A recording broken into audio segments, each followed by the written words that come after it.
Menyesal selalu datang terlambat. Bapak Ibu Sobat Muda,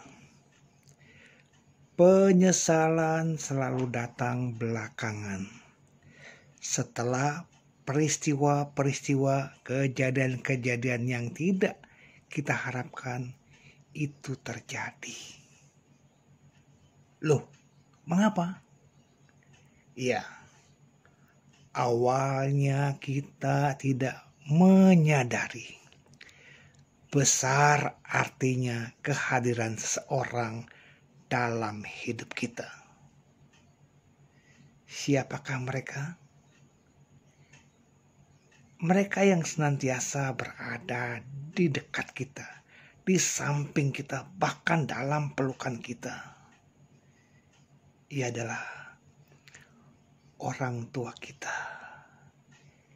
Ia adalah suami atau istri kita. Ia adalah sahabat kita. Dan ia adalah guru spiritual kita.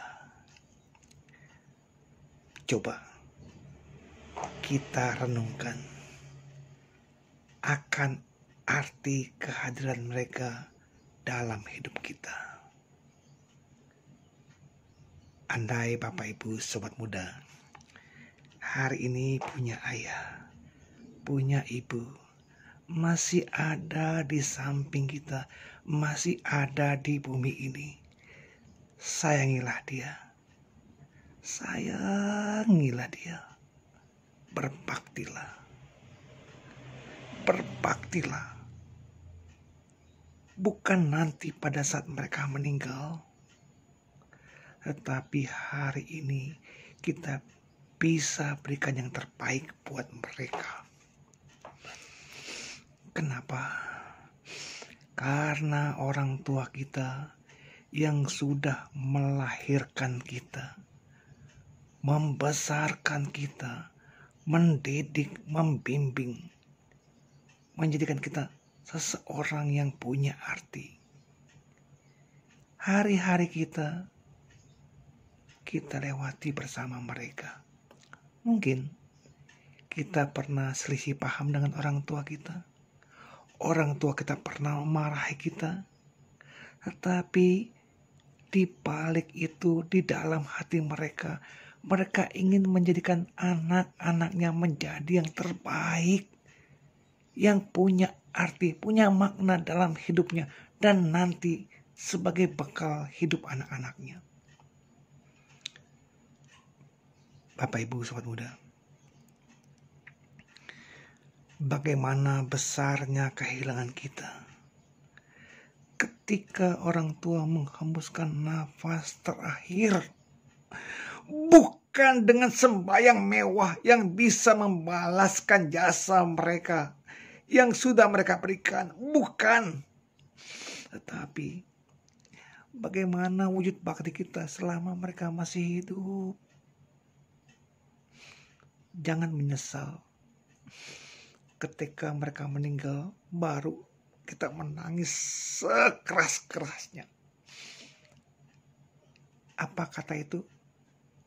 Terlambat. Sebelum datang kata terlambat, marilah kita wujudkan bakti kepada orang tua kita. Bahagiakan mereka. Minimal mereka bisa tersenyum bangga punya anak. Inilah yang kita bisa berikan. Cara-cara terbaik. Ajarkan orang tua kita.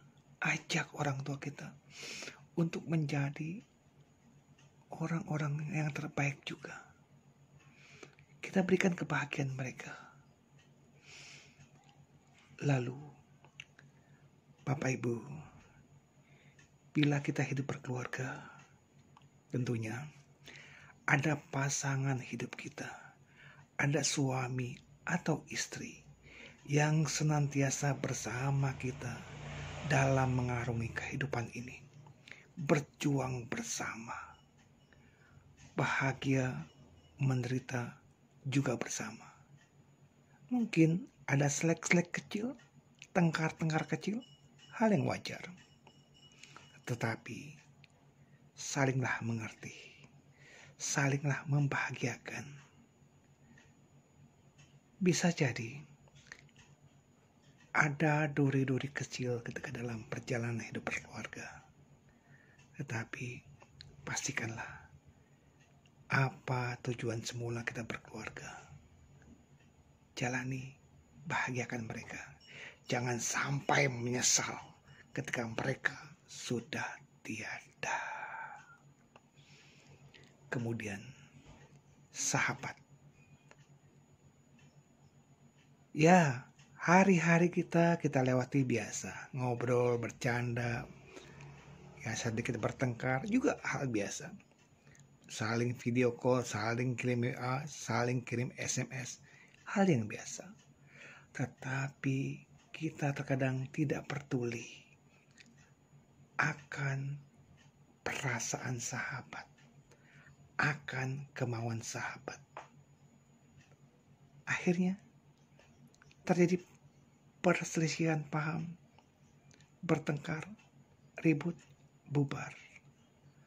Barulah kita merasakan kehilangan seorang sahabat. Bapak, Ibu, Sobat Muda, memang sahabat tidak pernah kita ukur dari materi, dari bentuk rupa, dari kepandaian dia, atau hal-hal lain. Tetapi sahabat adalah orang yang bisa berbagi cerita. Bahkan nafas kita sudah sama, darah kita sudah sama. Kenapa? Sahabat rela menolong, senantiasa mau mendengarkan keluhan-keluhan sahabatnya. Kalau sudah berpisah, cuma satu kata, menyesal. Cobalah kita renungan kembali arti persahabatan. Saya berharap kepada sobat muda Bapak Ibu yang punya sahabat dekat, sekarang rawatlah, jagalah persahabatan itu. Jangan sampai timbul pertengkaran. Kalaupun ada pertengkaran, selesaikanlah dengan baik-baik. Yang keempat, guru spiritual kita. Ya, tempat kita belajar, berdiskusi dharma, belajar meditasi, praktekkan sila. Ini mendukung, karena guru spiritual kita akan mampu membimbing kita mencapai pembebasan. Yang pasti, saat masih ada, ayo belajarlah bersama mereka. Jangan sampai menyesal ketika mereka telah tiada. Kita baru menyadari betapa pentingnya ilmu dari guru spiritual, sementara kita belum mencapai apa-apa. Semoga dengan kita mempunyai guru spiritual, belajar yang terbaik, jadi manusia yang dermawan, punya sila yang bagus, dan mampu mencapai pembebasan akhir. Semoga orang-orang yang tadi kita dekat menjadi jantung kita, nafas kita dalam perjalanan hidup, senantiasa menuntun kita membawa kebahagiaan. Semoga semua makhluk hidup berbahagia. Sadu, sadu, sadu.